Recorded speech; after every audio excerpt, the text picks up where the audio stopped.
Everybody should invest in real estate because of all the benefits it offers to you. Starting with the cash flow. When you rent out the property and after you pay off all expenses, you get that profit month over month from your tenant. Cash flow is huge.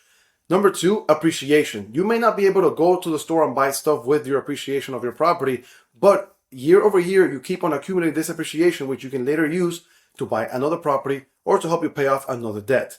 Number three is depreciation. You can depreciate your property to give you a huge tax benefit. And if you do a cost segregation, you can get all that appreciation up front to get an even bigger tax benefit, which is how the multi-millionaire people pay little to no income tax. Number four, savings that you get from debt. If you have a mortgage in the property, you can deduct all the interest that you pay throughout the year off your income tax as well. And number five, the ability to pull cash out of your real estate investment.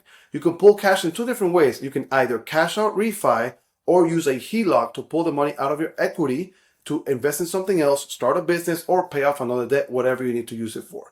I don't know of any other investment type or asset class that you can get all these benefits and tax savings at the same time and be as predictable and safe as real estate is. If you have any other questions or want to know how to get started, all you got to do is reach out to me. My name is Bryan Roach, your real estate agent here in Miami, Florida, and I'll see you next time.